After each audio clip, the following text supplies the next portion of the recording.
Ini webinar juga akan dibawakan oleh Bapak Lustan Wijaya selaku Pre-Sales Consultant dari Trend Micro Indonesia. Untuk webinar hari ini kita ada beberapa rules, yaitu menonaktifkan mic dan kamera selama webinar. Yang kedua adalah menyampaikan pertanyaan melalui kolom chat dan bekerja sama menjaga ketertiban dan selama webinar berlangsung. Di webinar ini akan ada presentasi mengenai XDR dari Bapak Lustan, lalu ada Q&A dan juga ada kuis, seperti itu. Baik, saya rasa itu pembukaan dari saya. Untuk waktu dan tempat saya persilahkan kepada Pak Lustan. Halo semuanya, ya perkenalkan nama saya Lustan Wijaya. Hari ini kita akan coba sharing untuk bagaimana sih Trend Micro XDR itu. Saya coba share screen slide saya dulu ya. Oke, just double check, Gunato slide-nya udah muncul? Ya, sudah kelihatan. Oke.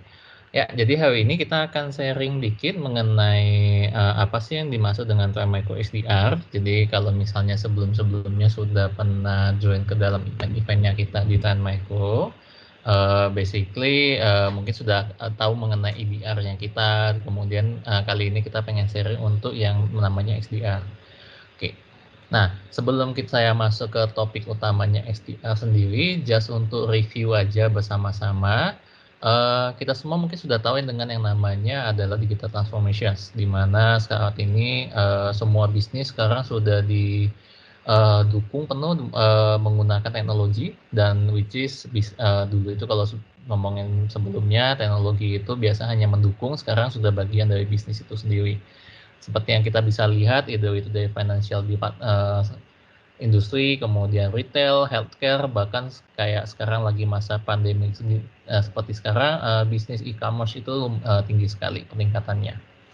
Nah, seluruh teknologi ini sendiri, seluruh kemampuan peningkatan ini seperti yang kita sama-sama sudah ketahui, itu didukung oleh teknologi-teknologi yang namanya seperti cloud, big data, machine learning, AI, dan automation dan sebagainya. Jadi teknologi-teknologi inilah yang membantu bagaimana biar sebuah bisnis itu lebih agile dan juga lebih bisa memberikan layanan lebih bagus kepada customer-customer-nya mereka semuanya. Nah, alangkah sayangnya dengan perkembangan teknologi yang cukup pesat seperti ini juga, mulai muncul yang namanya reach, yang tadinya mungkin kita hanya skalanya attack surface-nya kita hanya mungkin sebagian, maksudnya skala kecil. Sekarang attack surface-nya itu makin lama makin besar sekali. Kenapa? Karena sistem IT itu semakin kompleks. Based on analisanya kita, based on tahun 2019 itu setiap organisasi 73% pasti sudah pernah sekali mendapatkan yang namanya data breach. Kemudian ada bahkan yang sudah kejadian berkali-kali, lebih dari 1 kali.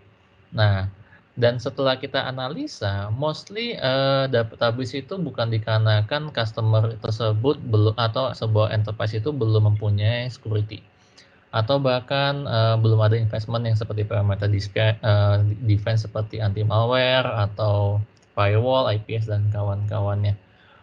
Top 2 risk yang kita lihat itu adalah misalignment dengan overall complexity yang makin nambah makin luas. Dan ditambah lagi lack of visibility, dikarenakan yang tadinya mereka hanya mainnya di on-premise sekarang sudah mengadopsi yang namanya cloud. Visibility yang mereka mulai bertambah dari yang tadinya ada di on-premise sekarang ke cloud. Bagaimana kita bisa mendapatkan visibility kita yang ada di cloud?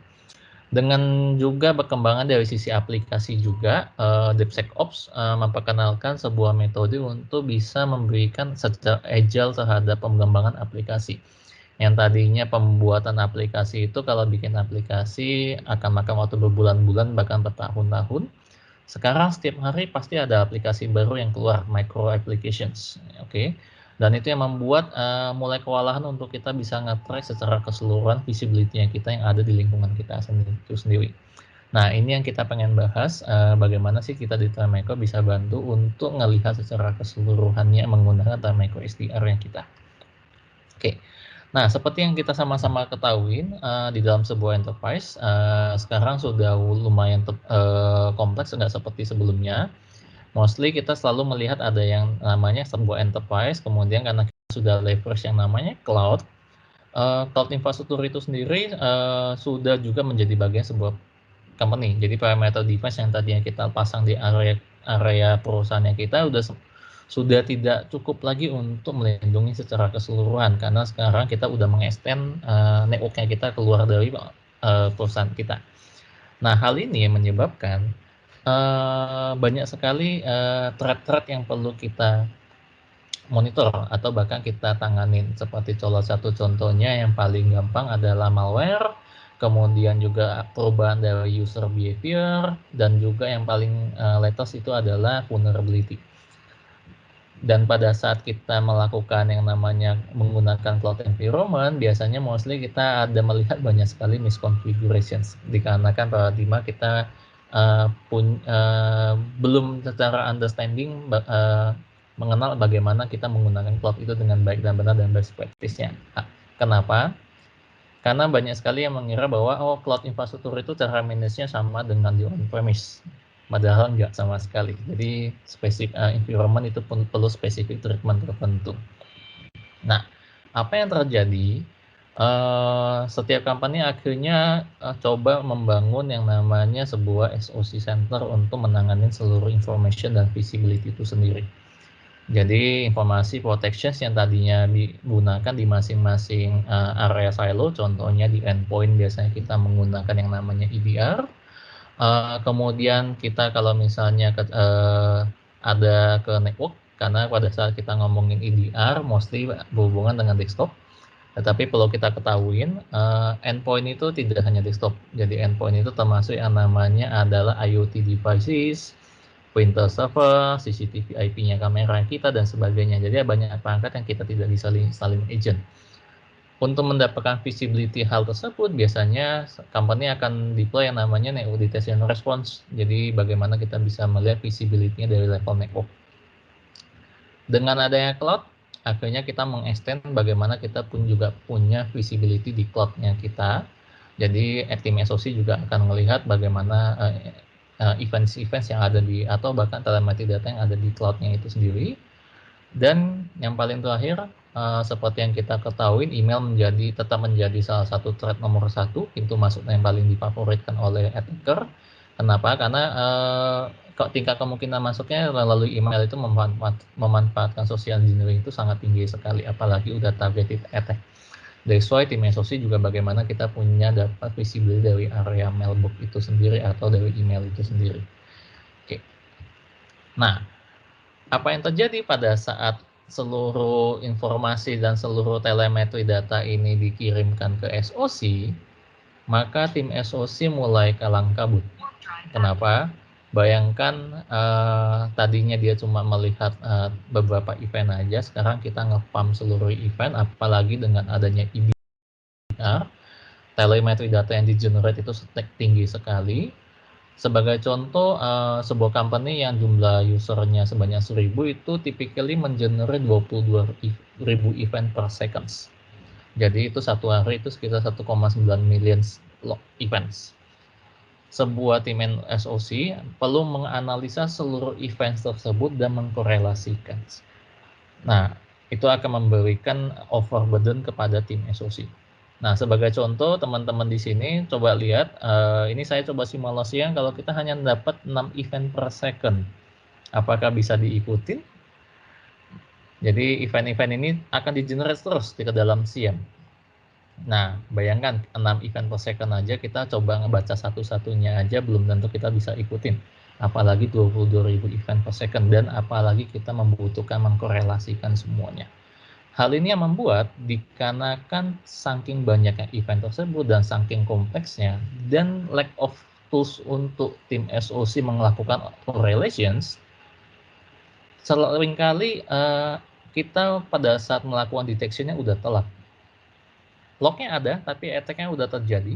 Kenapa? Karena pada tim security itu pada saat mau menganalisa lognya, baru selesai menganalisa itu bisa jadi seminggu lagi atau 1 bulan lagi, sedangkan attack-nya udah terjadi. Yang harusnya kita bisa prevent jadinya investigations. Nah, itu yang kita pengen coba solve di dalam Time Micro SDR ini sendiri. Nah, sebagai contoh kenapa log-log itu perlu dikorelasikan, event-event yang di-generate terkadang itu sebagai single event itu tidak ada artinya. Tetapi pada saat kita kombinasikan satu event dengan event yang lainnya, kita bisa mendapatkan cerita bahwa ini adalah cara attacker itu masuk. Contohnya, kita mendapatkan events dari email, kita melihat, oke, ini ada email yang masuk lewat endpoint, lewat email, kemudian di endpoint itu mereka membaca hasil emailnya. Ternyata ada malicious files atau malicious URL yang menyebabkan dia menyebarkan compromise credential ke dalam di internalnya mereka. Dan habis itu melakukan lateral movement ke application dan bahkan ke sistem yang lainnya. Nah, setiap action atau activity ini sendiri akan mengenerate log satu dengan yang lainnya. Bayangkan pada saat kita masuk ke SIEM, log ini tersebar di seluruh bagian dari log-log yang lainnya. Padahal hanya 4 event yang perlu kita lihat.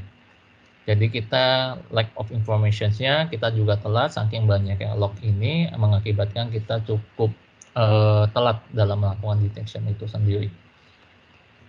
Nah, jadi mostly setiap kali kita berbicara dengan tim SOC atau tim security analyst, apa sih yang mereka biasanya selalu menanyakan adalah jangan kirimin ke kita itu log-log yang sudah nggak kontekstual lagi.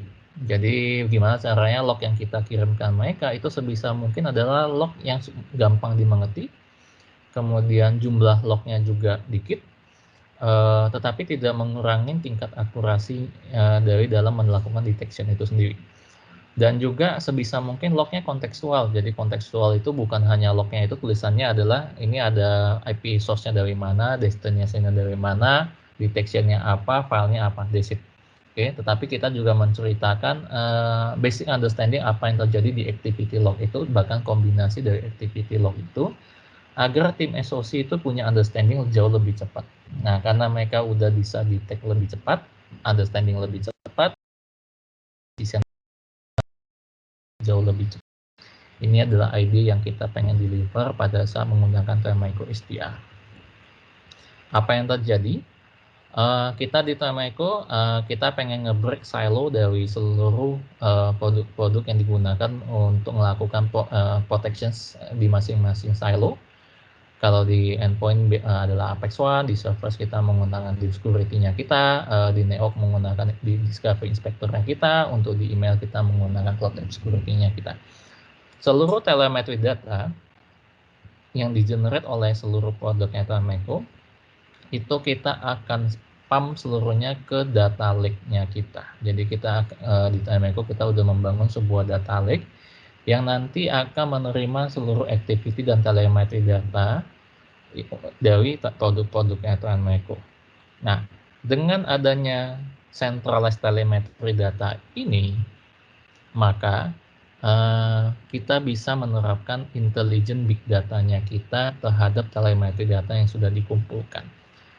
Menggunakan security analytic dan threat intelligence ini, kita akan ngelakuin yang namanya automated correlations. Kita akan coba ngelakuin visualization terhadap activity log itu, agar kita dapat memberikan sebuah story kepada tim security analyst untuk lebih mudah untuk ngelakuin understanding attack itu. Dan juga yang pada akhirnya karena tim security analyst sekarang sudah lebih mudah ngelakuin understanding, maka mereka bisa ngelakuin respons lebih confident dan jauh lebih cepat. Oke. Dan bila mana mereka membutuhkan service tambahan atau bantuan dari tim expert untuk mengunderstanding attack itu sendiri atau bagaimana ngelakuin responsnya, kita juga lengkapin dengan manage SDR services dari Thermaico. Jadi ini adalah tim kumpulan dari tim expertnya Thermaico yang akan membantu customer untuk mengunderstanding hasil dari correlation data yang sudah dikumpulin pada data SDR data lake-nya Thermaico. Oke.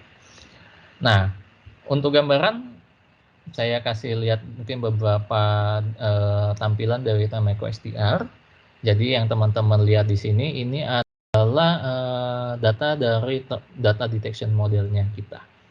Jadi pertanyaan pertama biasanya, oke, telemetri datanya sudah dikumpulkan semuanya, bagaimana kita bisa mengcompare-nya?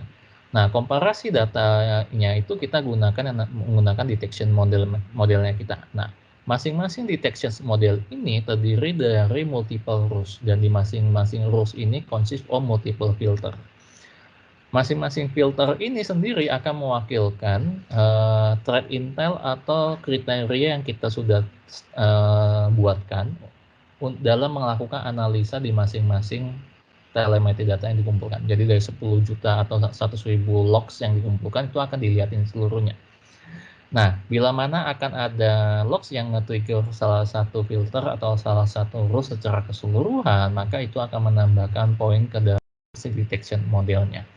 Semakin tinggi yang ke-trigger itu maka akan semakin tinggi juga confidence levelnya.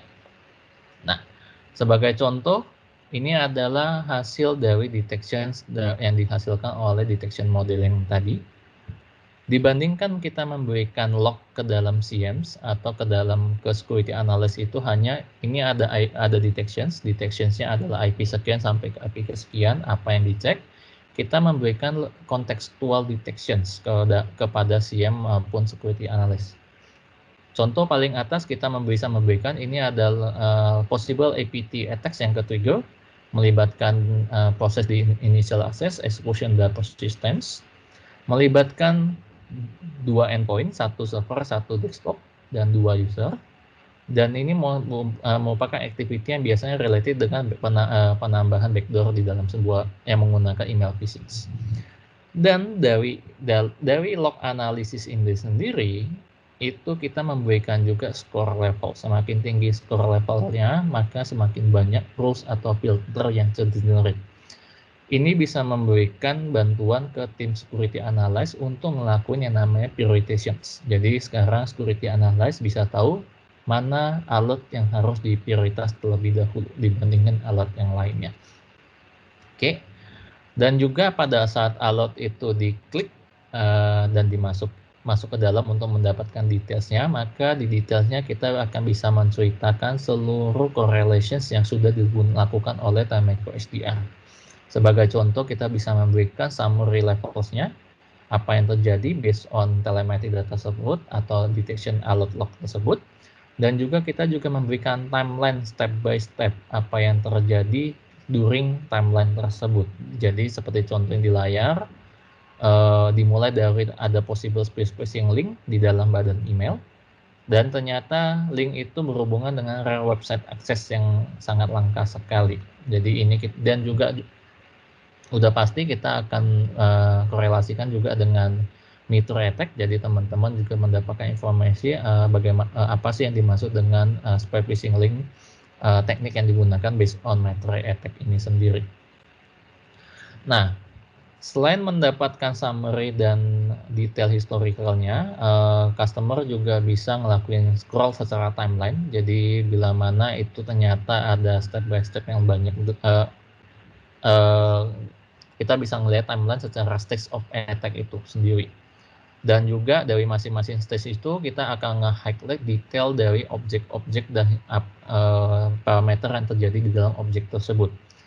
Detail objek ini bisa digunakan oleh security analyst untuk understanding lebih dalam lagi mengenai attack atau fase tersebut.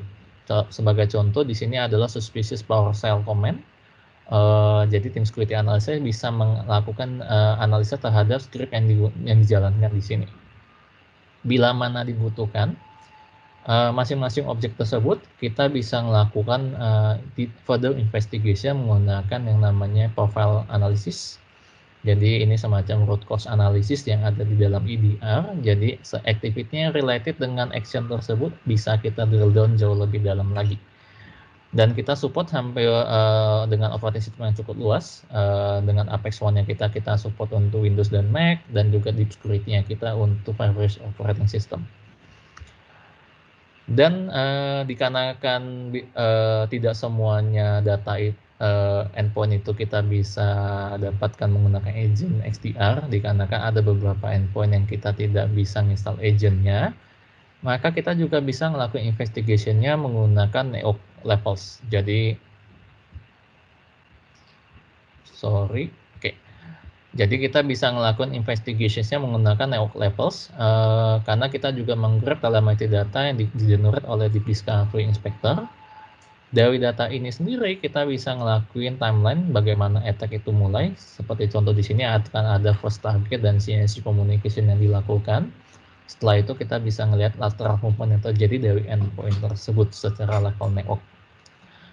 Dengan adanya seluruh data ini, kita sekarang sudah bisa memberikan story kepada tim analis. Jadi tim analis itu tidak lagi nyari sana-sini datanya. Biasanya apa yang terjadi, mereka habis dapat satu log, mereka mesti nge-browse apakah ada log yang lain yang bisa mereka korelasikan. Sekarang sudah kita otomatiskan semuanya, bahkan kita sudah lakukan root cause analysis dan korelasikan dengan network activity. Diharapkan dengan adanya seluruh informasi ini, sekarang tim security analyst bisa melakukan respons jauh lebih cepat.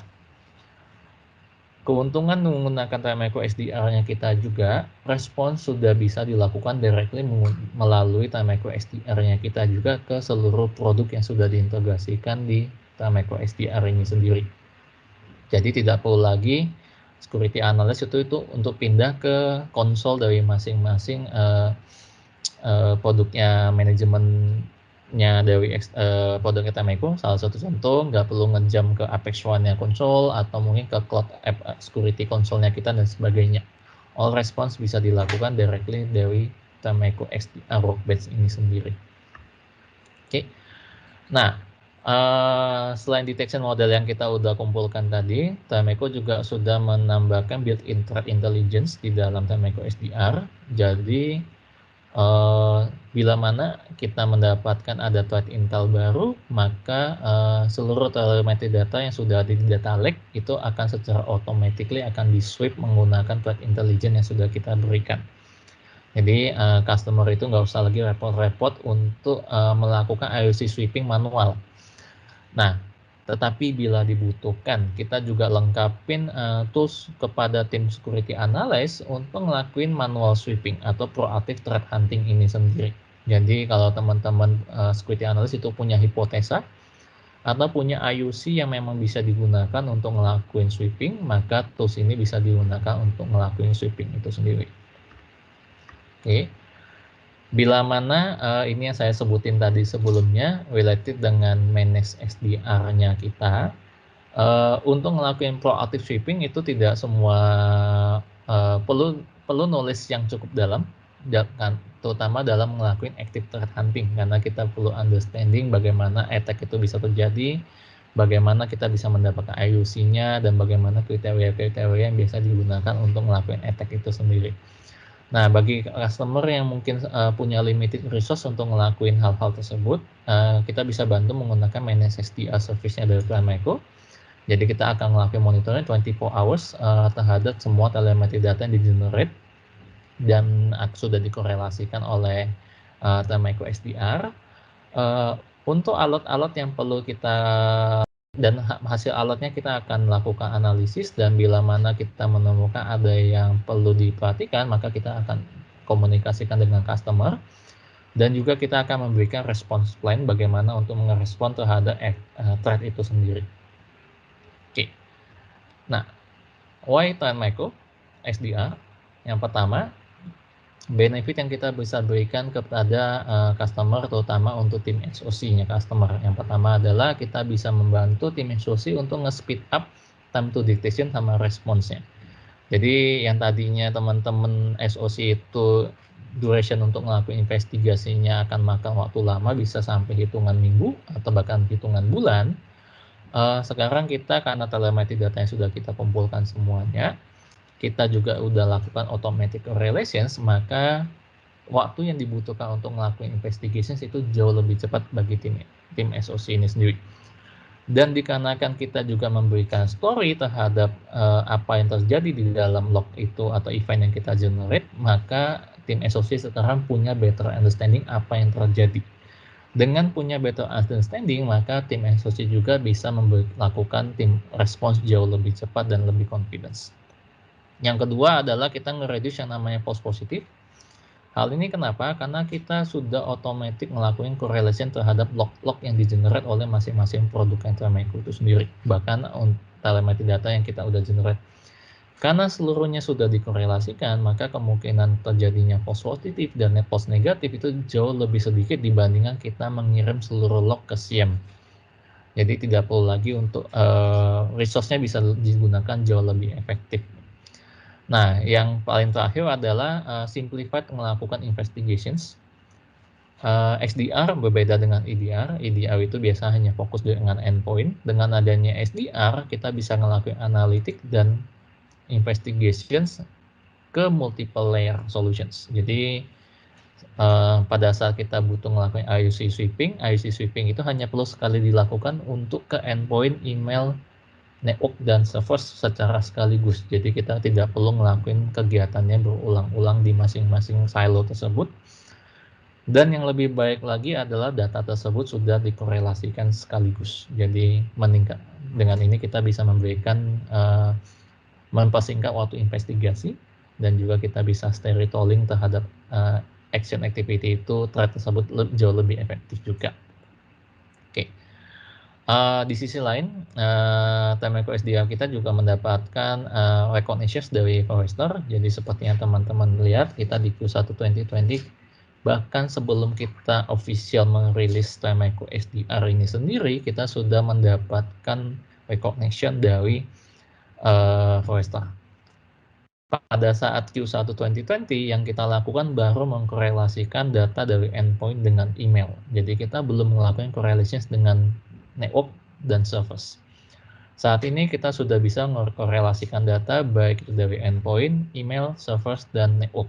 Nah, jadi capability yang kita bisa offer sekarang sudah jauh di atas apa yang dilakukan review oleh Forrester Wave pada saat Q1 2020 ini sendiri. Oke, yang kedua, karena kita akan melakukan correlations ke dalam 4 pilar, yaitu endpoint, email, servers, dan network, kita di Telemeko juga leaders dari masing-masing pilar tersebut. Seperti contohnya dari EDR, kita ada di Visosi leader, kemudian dari endpoint juga kita ada di leader, email dan cloud juga kita ada di leader. Ini yang memberikan yang membuat kita bisa confidence untuk memberikan detections yang lebih akurat ke customer kita. Informasi yang terakhir yang cukup menarik yang saya bisa share ke teman-teman semuanya adalah kita juga dievaluasi oleh Mitre. Apa yang terjadi? Hasil dari evaluasi Mitre APT29 kita mendapatkan peringkat yang cukup bagus. Kita bisa ngelakuin detection 91% akurasinya. Tetapi yang saya pengen sharing dengan teman-teman adalah bukan 91% ya. Oke. Tetapi yang saya pengen sharing ke teman-teman adalah bagaimana Telemeko bisa ngelakuin detection rate yang tinggi dengan jumlah alert yang rendah. Jadi kita tidak dengan sekedar hanya mengirimkan seluruh alert yang banyak sekali yang akan membuat tim security SOC itu ada overload, tetapi kita bisa punya kemampuan untuk tetap mempunyai detection rate yang cukup tinggi dengan alert yang cukup rendah. Seperti dilihat, untuk mendapatkan 91,04% detection rate di APT29, kita hanya menggunakan 24 alert yang kita informasikan ke tim SOC. Dibandingkan dengan yang lainnya yang which is jauh lebih banyak dari kita. Ini adalah visi yang kita pengen dari Telemeko berikan ke customer kita. Oke. Nah, that's all yang saya pengen sharing related dengan Telemeko SDR. Jadi untuk sebelum penutup, bagaimana sih untuk customer itu bisa mulai dengan Telemeko SDR? Oke, kayaknya slide-nya ketutup satu. Oke, kalau saya cerita. Nah, apa yang terjadi? Semua produknya kita itu sudah saat ini sudah bisa teman-teman, baik itu Apex One, baik itu menggunakan Deep Security, baik itu menggunakan DDI, bahkan baik itu menggunakan Cloud App Security, itu seluruh sudah available untuk go ke yang namanya Telemeko SDR. Fase awal customer yang kita sudah rilis untuk customer kita yang menggunakan SaaS, Jadi customer yang SaaS itu sudah udah ready untuk go ke yang namanya Time Micro SDR. Bagaimana dengan customer yang masih menggunakan on-premise? Kita dalam perjalanan ke sana, dikarenakan kita masih membutuhkan waktu untuk melakukan deployment secara on-premise-nya. Why? Karena kita akan menggunakan telemetri datanya, akan menyimpan telemetri datanya di big datanya, di data lake-nya yang ada di SaaS, dan itu cukup besar sekali datanya. Nah, jadi untuk teman-teman yang di on-premise, bila saat ini pengen mendapatkan atau pengen mencoba atau bahkan mendapatkan advantage dari Time Micro SDR, saya rekomendasikan udah boleh nge-review version SaaS-nya kita, solusi-solusinya kita untuk saat ini. Oke, paling sekian update dari saya. Saya balikin ke Gunato. Oke, terima kasih Pak Lustan atas presentasinya. Oke, Bapak Ibu, kita saat ini masuk ke sesi Q&A atau tanya jawab. Mungkin kalau ada pertanyaan bisa dituliskan di kolom chat box seperti itu.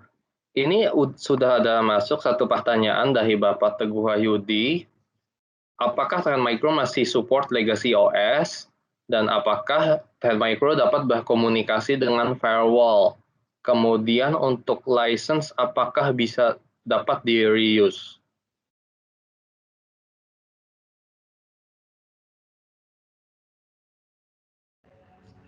Ya, halo? Ya. Oke, jadi kalau tadi kan ada 3 pertanyaan lah ya. Jadi kalau koreksi saya kalau saya salah. Yang pertama itu related dengan legacy OS. Nah, pertanyaannya agak sulit dijawab dikarenakan namanya legacy OS itu basically sudah nggak disupport oleh vendor dari OS tersebut sendiri. Contohnya Microsoft sudah mengumumkan Windows 7 sudah end of support. Jadi bila mana kita masih menggunakan Windows 7 dan ternyata di dalam Windows 7 itu ada risk secara security-nya, maka itu kita perlu aware terhadap security itu. Nah, kita di Time Micro saat ini kita udah walaupun masih ada beberapa produknya kita yang masih support legacy OS, based on best practice-nya kita sudah nggak rekomendasikan untuk stay di legacy OS. Kenapa? Karena bila mana kita tetap stay di legacy OS, maka itu adalah resiko yang cukup tinggi karena non-vulnerability sudah jelas. Kita butuh mikirin bagaimana untuk menutupin non-vulnerability itu sendiri. Itu yang pertama. Jadi kita Time Micro memang punya teknologi virtual patching dan kawan-kawannya yang bisa membantu. Tetapi namanya legacy OS pasti udah nggak bisa selamanya lah kita support. Jadi ada waktunya kita akan terminate juga.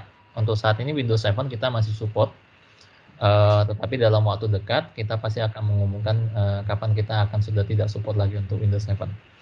Nah, khusus di area servers, biasanya kita akan go-nya ke Deep Security maupun Cloud One workload-nya kita. Jadi bagi customer yang di servers yang butuh long term support, itu biasanya bisa nge-refer ke produknya kita yang Deep Security maupun Cloud One workload karena kita cukup jauh dan cukup long term untuk kita support legacy operating system yang servers.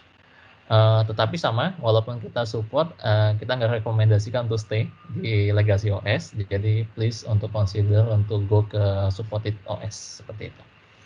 Oke, pertanyaan kedua tadi apa, Kun? Pertanyaan kedua, sebentar. Sambil nunggu, tadi ada pertanyaan mengenai licensing-nya apakah bisa di reuse. Licensing dari Time Micro mostly based on produk yang di-purchase. Jadi kita ada based on VM atau based on user base. Apabila yang ditanya apakah reuse-nya itu boleh pindah dari satu user ke user yang lainnya, yes, definitely itu bisa dilakukan. Karena kita melihatnya lebih ke user itu sendiri. Jadi kita nggak attach ke dalam device-nya. Jadi kalau device-nya udah nggak digunakan lagi, bisa di-unmanage dan dipindahkan ke yang lainnya. Seperti itu. Yang kedua tadi apa, Gun? Oke, yang kedua adalah apakah Trend Micro dapat berkomunikasi dengan appliance firewall? Oke, depend dengan question communication yang diinginkan. Jadi pada saat apa sih yang pengen dikomunikasikan dengan firewalls, itu kita balik ke Bapak atau ke yang teman-teman untuk bisa menjawab apa yang dimau. Karena apakah berhubungan dengan thread sharing atau apakah berhubungan dengan automatic configuration dan sebagainya. Nah, apa yang kita bisa lakukan di Time Micro? Time Micro punya produknya yang kita sebut sebagai Deep Discovery Family. Produk ini sendiri adalah produk yang kita gunakan untuk ngelakuin detection terhadap APT threat, dan kita mengubah sesuatu yang unknown menjadi known. Nah, dengan kita mendapatkan unknown menjadi known, sekarang Time Micro Deep Discovery punya data threat yang lebih lengkap. Nah, data yang thread yang lebih lengkap ini sendiri itu biasanya kita gunakan untuk men-enhance capability security di produk Time Micro yang lainnya. Jadi contohnya Apex One, Deep Security, dan kawan-kawannya. Nah, bila mana dibutuhkan, thread data ini kita juga bisa sharing ke third party. Nah, tetapi third party most likely yang akan menggunakan thread data ini mungkin bukan firewalls. Karena apa? Karena firewalls itu cukup straightforward, block or open. Nah, tetapi thread data yang kita temukan ini kan kita nggak bisa sekedar hanya block sama open aja, karena kita perlu kemampuan untuk menganalisa paket itu sendiri. Nah, jadi kita nggak bisa kalau sharing ke firewalls, tapi kalau ngomongnya sharingnya ke perangkat seperti IPS atau mungkin contohnya proxy atau web filtering dan kawan-kawannya, kita punya compatibility list-nya. Kita bisa sharing threat intelnya kita ke produk-produk third party. Oke, ada lagi? Oke, saat ini belum ada lagi pertanyaannya. Mungkin kalau misalnya ada yang mau bertanya, masih bisa di-open. Sambil mungkin saya ingin sharing mengenai promotion dari sisi Time Micro sendiri. Sebentar.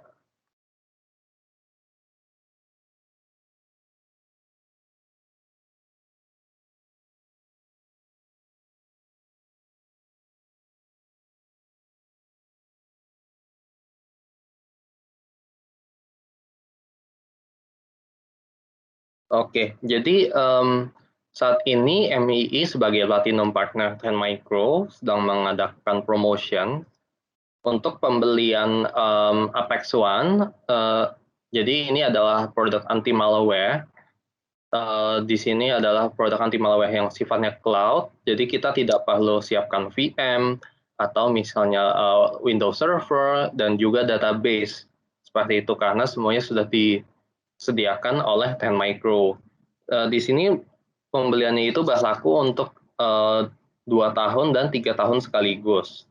Yang kedua, kita juga punya Apex One as a Service, tapi yang sudah dilengkapi juga dengan XDR seperti itu. Jadi kita tidak perlu siapkan database juga, ada di dalam cloud. Yang ketiga, kita juga ada paket XDR for Users, di mana XDR for Users ini terdiri dari Apex One as a Service, XDR for User juga, dan juga Cloud App Security. Jadi ini adalah produk yang tadi sempat disinggung oleh Pak Lustan, yaitu untuk proteksi dan juga detection and response di sisi Office 365. Jadi kalau Bapak Ibu organisasinya sudah menggunakan Office 365 dan ingin coba untuk email detection and response sekaligus endpoint, bisa mencoba untuk paket yang XDR for users, seperti itu. Nah, untuk harga yang tertera di tabel ini adalah harga per user, dan juga untuk minimum purchase-nya adalah 251 user, seperti itu. Dan promotion ini valid sampai dengan 28 Desember 2020. Untuk lebih lanjutnya, apabila butuh informasi atau ingin mungkin masih mau tanya-tanya dulu, atau mungkin membutuhkan trial license, pengen coba-coba performance-nya seperti apa, untuk detection-nya seperti apa, bisa kontak ke saya di email di bawah ini.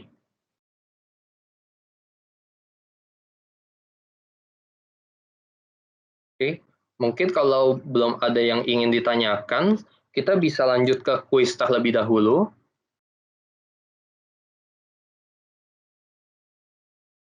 Silahkan Susanti.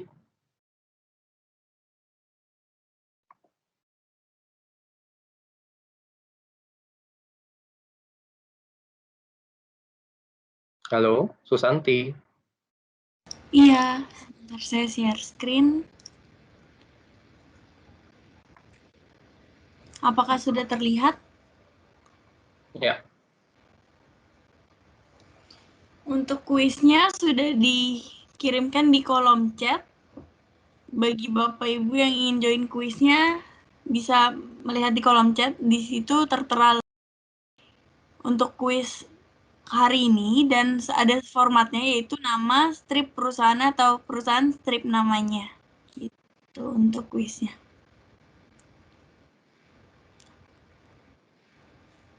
Oke, mungkin sambil menunggu Bapak Ibu join ke kuisnya, di sini masih ada satu pertanyaan dari Pak Teguh Wahyudi, Pak Lustan. Untuk klien yang tidak terkoneksi dengan internet, apakah ada cara untuk update-nya mungkin menggunakan cache server seperti itu? Basically aku sudah jawab di chat. Seperti yang aku udah jawab di chat, saat ini kebetulan Termeko SDR itu baru available untuk produk-produknya kita yang ada di SaaS. Jadi automatically seluruh endpoint yang menggunakan produk-produknya yang ada di SaaS-nya kita itu perlu connectivity directly dengan cloud-nya kita, seperti itu. Jadi untuk saat ini belum bisa offline. Thank you.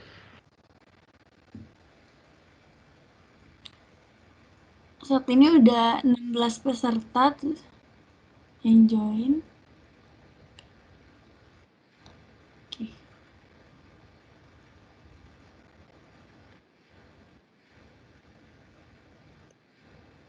Untuk kuis ini juga ada ada voucher untuk 3 orang pemenang seperti itu.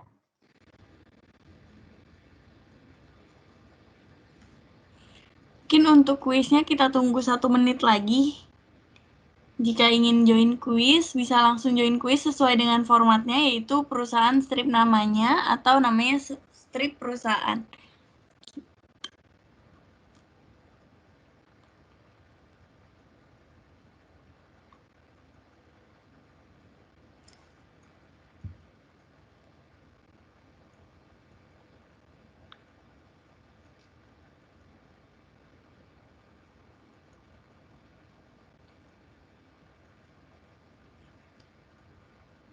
Untuk kuisnya sudah 22 peserta, mungkin sudah boleh kita mulai aja karena sudah hampir tidak ada penambahan lagi, sedikit-sedikit. Mungkin untuk Bapak Ibu yang belum join, baru mau join saat kuisnya sudah dimulai, tetap bisa join kuis sambil yang Bapak Ibu yang lain mengerjakan kuisnya. Gitu. Kita mulai dari sekarang untuk kuisnya, kita start.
Untuk saat ini di posisi pertama ada Bapak Yong dari Sadana, posisi kedua ada Bapak Budi dari Sadana juga, yang ketiga ada Bapak Indra Dewaputra dari Crawford Surabaya.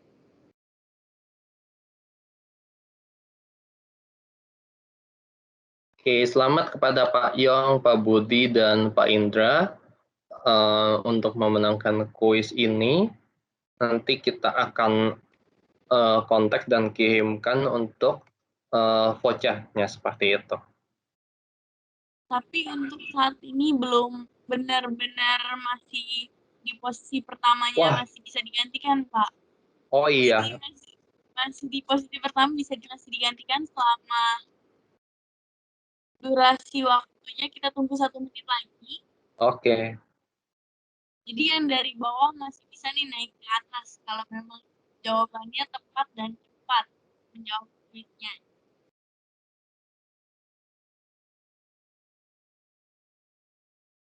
Untuk Bapak Ibu yang sudah selesai mengerjakan kuis, boleh dibantu untuk mengisi feedback form yang tertera di kolom chat. Dari situ juga, jika pemenangnya juga nanti akan didata dari situ untuk alamat emailnya dan data-data yang jelasnya juga akan kami cross-check kembali dari feedback form.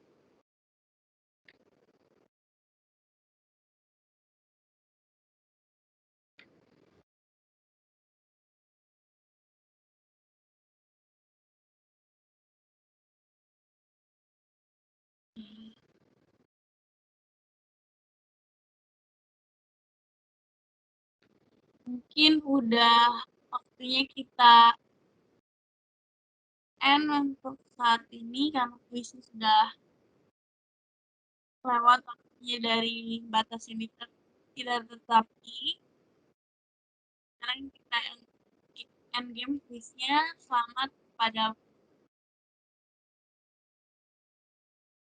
Ibu Jin Setiawati dari Sadana, Bapak Yong dari Sadana, dan Bapak Budi juga dari Sadana. Oke, selamat kepada Bapak Ibu pemenang kuis.